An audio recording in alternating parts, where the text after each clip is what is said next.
माननीय राकेश सभापति महोदय, यस, आज इतिहास के जिस दलहीज पर 10 मिनट, वह सामान्य दलहीज नहीं है। सभापति महोदय, जिन 3 कानूनों को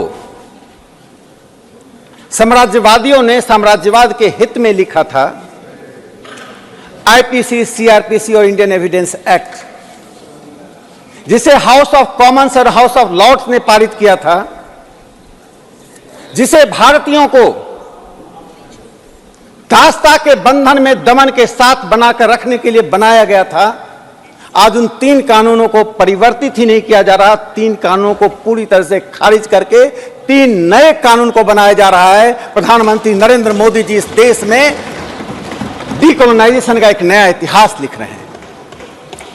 सभापति महोदय, इन कानूनों को बनाने में जो परिश्रम हुआ, उसकी मैं एक छोटी सी झांकी बताना चाहता हूं, जिसे कल माननीय गृह मंत्री अमित शाह जी ने लोकसभा में बताया था।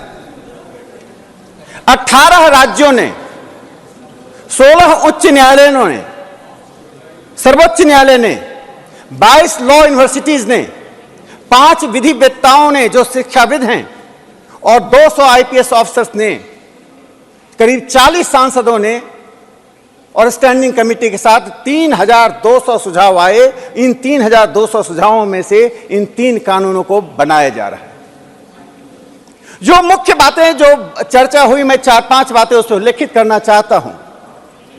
जो लोग महिलाओं के हित की बात करते थे, लेकिन महिलाओं को संरक्षण न कानून दे पाती थी, न पुलिस दे पाती थी, आज इस कानून के द्वारा 18 वर्ष की महिलाओं को, यानी 18 वर्ष तक की बच्चियों को उस श्रेणी में लाया गया, यदि उनके साथ बलात्कार होता है तो उसे फांसी की सजा दी जाएगी।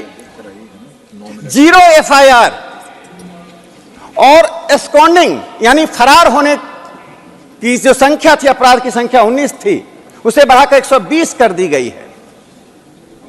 सभापति महोदय, जो बुनियादी परिवर्तन हुआ है, उस बुनियादी परिवर्तन से समाज के सबसे हाशिए के लोग, महिलाओं को और भारतीय परिवेश में आ रही नई चुनौतियों का सामना करने में तीनों कानून सामर्थ्य होंगे। कांग्रेस के शासनकाल में 58 साल तक इस देश में कांग्रेस पार्टी ने राज किया। सीआरपीसी में 78 परिवर्तन किए गए, 78 संशोधन किए गए, और इंडियन एविडेंस एक्ट में 22 संशोधन किए गए, लेकिन यह पैचवर्क चलता रहा। इस पैचवर्क से अलग हटकर माननीय प्रधानमंत्री नरेंद्र मोदी जी ने और माननीय गृह मंत्री श्री अमित शाह जी ने इन तीनों कानूनों में आमूल चूल परिवर्तन किया।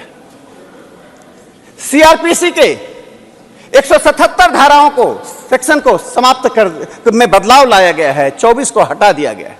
इंडियन एविडेंस एक्ट में लगभग 24 धाराओं में परिवर्तन किया गया है, 6 धाराओं को हटा दिया गया है।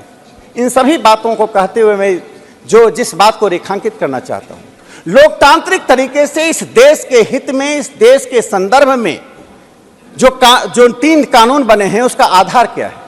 पहले आधार दमन था और दासता थी, अब आधार मानवीयता और मानवाधिकार है। इन कानूनों के द्वारा मानवाधिकार को संरक्षित करने की पूरी कोशिश की गई है।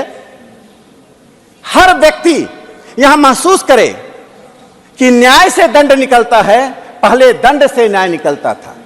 तो पहले रूल बाय लॉ था, अब रूल ऑफ लॉ है। यह एक बड़ी बुनियादी परिवर्तन इन 3 कानूनों के द्वारा